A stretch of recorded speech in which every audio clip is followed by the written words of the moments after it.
Personally for me, I love making films. Any excuse we can get to make a film, I will jump on board. Why do we want to make films? Well, why are we here? And I came up with an idea that, why don't we make a documentary of the film? That meant we could then make any film we wanted. I came up with the idea of doing the film noir. I really wanted a murder mystery, and in the style of a film noir. Not so much the colour, but the filming aspect of it. Yeah, and we just came up with this idea for a serial killer. And interesting enough, as we were talking more and more about it, we realised we were getting quite dark. And then I remember bringing up the possibility of maybe two characters that were kind of connected from stories I've read about like two detectives that one ended up betraying the other. And we went with that idea in the end. And the 5 stages of grief was also the idea that I came up with. No, I wasn't involved with the creation of the story. I joined a bit later on once everything was made. The roles were established very early on in a production meeting. We basically pitched in what we wanted to do. I really pushed to be director of this one because I felt that the film noir is my specialty, so I really wanted to direct this. And I have been directing it with help by Tony, even if he has taken over a few other shoots. Tony was assistant director, although you could argue that there was actually 2 directors. And Mickey said he wanted to do it because he loved neo-noir films, and this grief film was definitely going down that route, and I was happy to take a back step. I thought, that's cool. The one problem we had when we did our film last year was actors. We had a lot of trouble trying to get actors sorted out.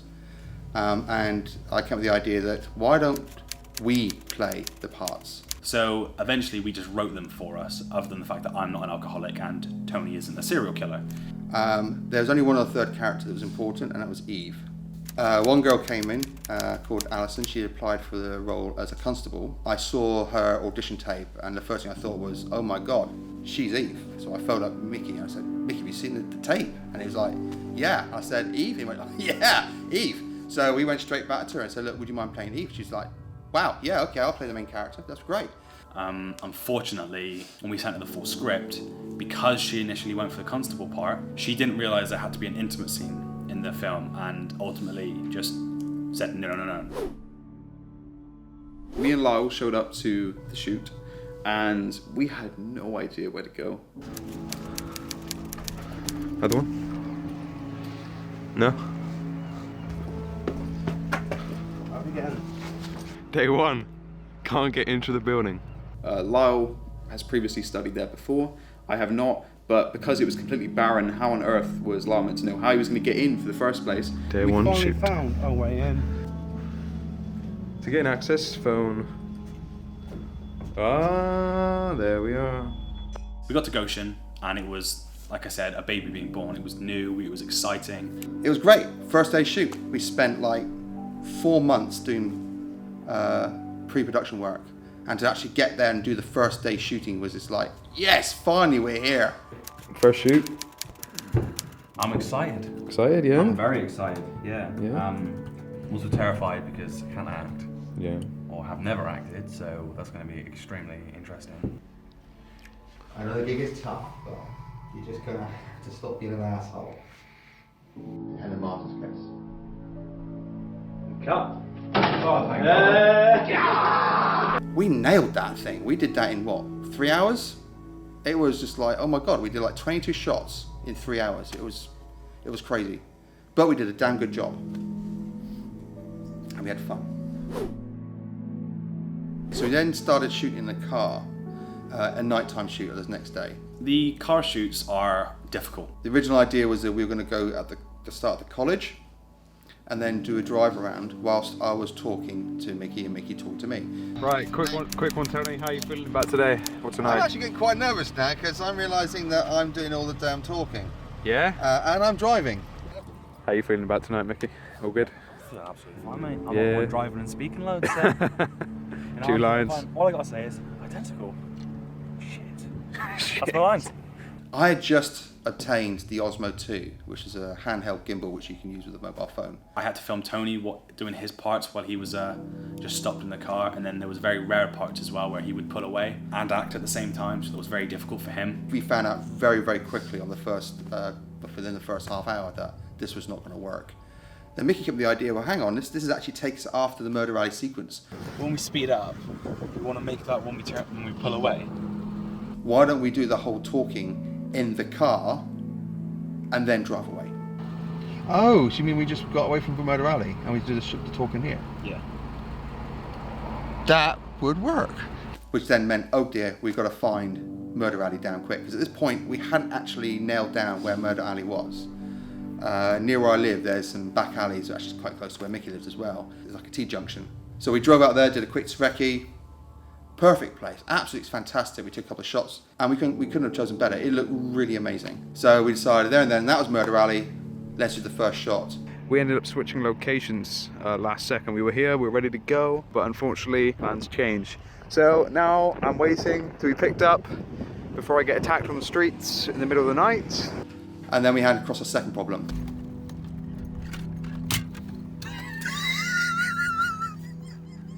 Well, that went well. That went really well. All right. Lights for inside a car doesn't like to stand still when you pull away. But luckily then we found a way to tie it to a cup holder. Wow, this sounds really exciting. I wasn't happy with Liah at the time because we just started and he wasn't there for the planning for the majority. He wasn't there for the second shoot. For me, I'm very busy in the evenings. I play for the first rugby team, so that takes most of my evenings on twice a week. I work on my days off from college, so it feels like a lot of the time they set for shooting was when it was impossible for me to make it. When it came to, I think it was either Mickey or Tony, I'm not sure, they sent a message to me and they asked me, could you do something? I can't remember exactly the details, but they asked me, they wanted me to do something. And although, yes, I could have sat down, could have just done it, I was pissed. Me and Elliot had a bit of a row. I was pissed the fuck off because Lyle had done nothing at that point. Literally nothing. So I was like, do you know what, fuck this. I'm not doing this. Lyle can do this. I can't even remember what it was about. So I had enough and I took the forefront and I said, do you know what, Lyle, fuck you. On one day where it was supposed to be, it was a lovely day, and me and Tony and the crew had decided to meet up and film a scene. Yeah, Mickey and I, we're stoked. We want to get this film done. And he turned up, we're all set ready to go, we've got the equipment, we've got it all out in the car. And it didn't turn up. In my mind, I thought, okay, maybe I can get away with this. And we have a little change of plan. We've cancelled it entirely. Elliot and Lyle nowhere to be seen. I'll stay off, Lyle will be in, it'll be fine, the shoot will go smoothly, and then we'll just carry on as normal, but it didn't happen. Turns out that we would like to do this shot outside of the car, talking and the camera moving with us, but we need another person, maybe even another two people for that, so Lyle and Elliot, but we can't do that with the two of us. Yeah. So we're going to cancel this and reschedule it for Friday. We were obviously pretty peed off. I'm losing hair and I'm going grey on this film. We just couldn't do it.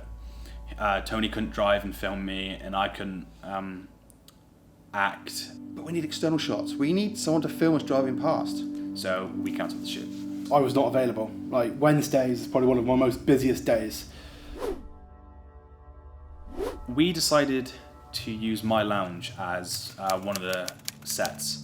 However, the first scene we used it for was the discussion between Michael Grierson and Evelyn Faye. That was a scene that didn't require my acting abilities, which meant that I could go full on director and help Mickey with his scene, and Beth actually. Fortunately, Mickey had a friend of his called Connor who decided he was happy to come out and help us with the shoot, and he was a great help. But I do remember there was one scene where we had to get a reaction out of Mickey. So Mickey decided that he needed to drink real alcohol to get this sort of tick going. However, my girlfriend, who plays Evelyn Faye, is a bartender, and at the bar she works, she only ever pours 2 shots of whiskey. So she poured me 2 shots of whiskey, and during filming, Tony told me to just sip it.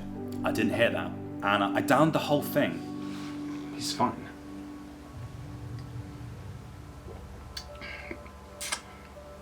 Fuck.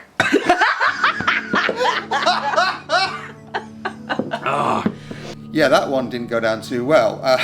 Mickey basically downed it in one, like a triple shot.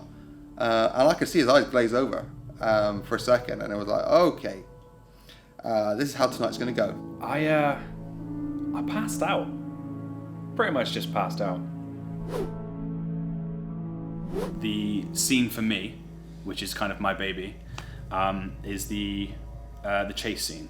Okay, so when we want to do the follow shoots of Liah's car, we didn't really know how to do it, and then Tony came up with the magic idea of putting the Osmo on a tripod and me sticking it out the window.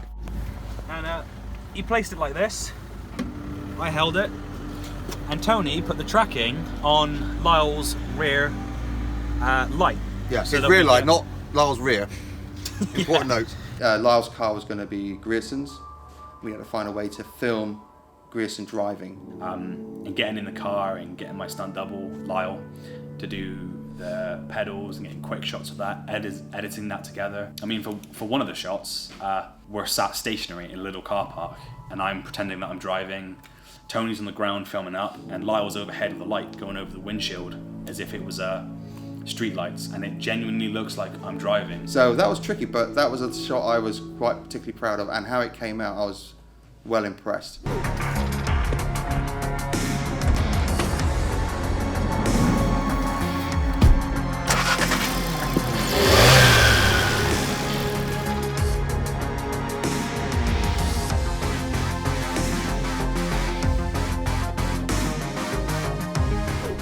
Guess that's the movie magic, really. We went back to Goshen to film the first scene that we ever did because we thought, you know, we've got the Osmo 2, we could redo it. I came in, it was just a normal day, an average day. I was happy, I was ready to go. And Tony was not happy, and I was like, okay, what's going on here? There was a tension in the air. But he wasn't happy with Mickey's direction, with the lighting and certain things, and kind of reshooting for just the reshoot purposes. And we got a text from Lyle on that day, of course it had to be Lyle, saying he was ill.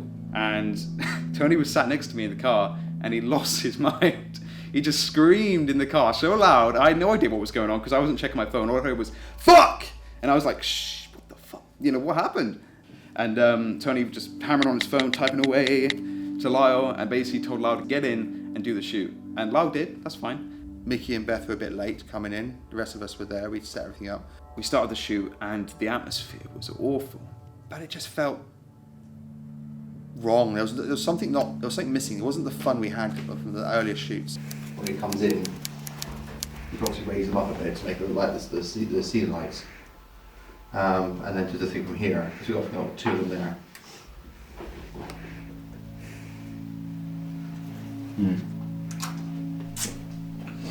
That you compare the first time we were there, where we were laughing, to the second time we were there, where no one was hardly interacting with anyone. And the confrontations between, well, it wasn't really confrontations, but you could see that it was building to a confrontation between Mickey and Tony. I think even a joke where Tony said, like, I can't remember his exact words, but I remember him shouting, and it was in a jokey manner to Mickey about the Simon scene. And I've had enough of your fucking shit, okay? This is how I want to film it, director! And I thought, that's probably what he's really thinking deep down. I've never been that type of guy to shout back, so I just kind of let it go. He would take over my shoots, he would just basically be the director without being the director, and it would grind my gears a lot. I can't help jumping in. Got a big mouth. And I am quite a strong personality, I do realise that. But sometimes in a couple of shots I've just done my own thing, and I know that's wrong. Because Mickey's the director, and I'm supposed to be the assistant director. I've done everything I can to assist Mickey, but I've kind of found myself going that little extra forward. But it got to the point where it was getting really annoying, like really badly. It would piss me off quite a bit. We had a few areas where you could tell tensions was building, but I kind of ignored it. I thought, we're professionals, we need to keep going and just get this shot done. It was really awkward and it felt off, and trying to sort it out, and he takes over and he just won't shut up. Just keeps going and keeps going, interrupting, just won't let me get a word in. And he took over as director again. And action. And again. And action. And again. Action. And then again. And action. You start facing the wall there, actually, make it easier. And action. And again. Action. Mick's on his phone. He's stuck to that phone. He won't come off the fucking phone. I'm trying to direct a scene here. It's his scene. And then we can do some more shots as close up.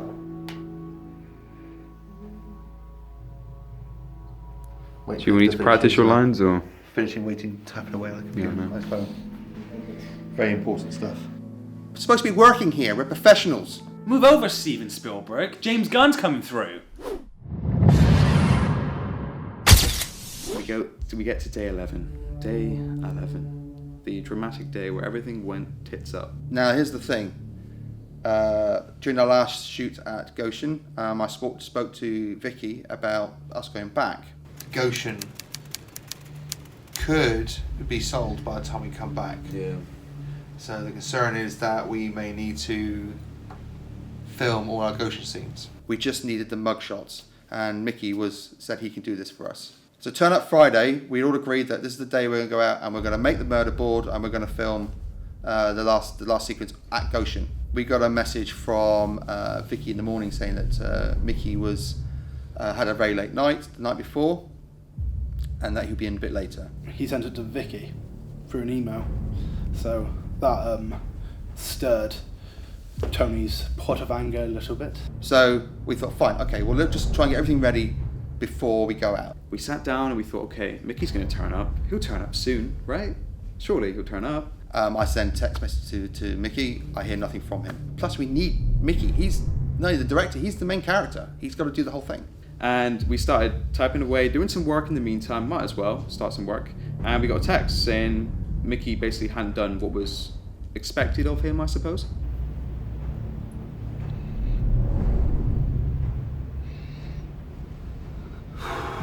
Tony looks like he's going to rip his hair out, so it's not looking good. And I'm like, what the fuck? I didn't come into college the next day. Well, that was my intention. I wasn't going to. Well, I'm not feeling too good. Oh my god. I was just getting so frustrated. Right, we'll just cancel the shoot. You're going to cancel it for today? Can't do it. Again, Tony was not happy. I got the camera straight out, BTS, because I knew that it was going to come to blows eventually, and of course it came to blows. And then he turned up. Boy, did he turn up. Alright, see you in a bit. Oh. Hey guys. Oh. How am I? As soon as he walked through that door, shit was going down. I could see on Tony's face. Came in, didn't I? Got a bit of time. You could have told us earlier, we had the phone. I just texted you to say that we've had to cancel the film. I'm not very good with conflicts, so it was a bit of an experience. Goshen's closing. We may lose Goshen. This may be the only time we can film it. I tried to explain that, I had something going on. I had work. It was a bad shift. Look, man, I came home from work 3 a.m. last night. I've slept up until about an hour ago. I had a really rough fucking night. You knew that we had to film today. It's down the production schedule. For the first time in the entire shoot, or the shooting process, Tony lost his mind. And then he pushes me out of the way. Just pushes me. Reminiscent of the actual scene between Grayson and Morton, barged past Mickey. It's fine. We can do all of that if we need to. Oh, fuck you. Guys. And out the door he goes. Just don't get it. I came in late. What did he do? I'm sorry, I just lost it. I haven't spoken to him since. The guy's an asshole, and I can't work with him again. I don't know what's going on anymore. This entire shoot is just dead at this point. I had stuff going on. Everybody has stuff going on. It's not my fault if the old bastard comes in every day. I'm a simple guy. I don't have a lot of hatred in me. But these guys are the bane of my existence.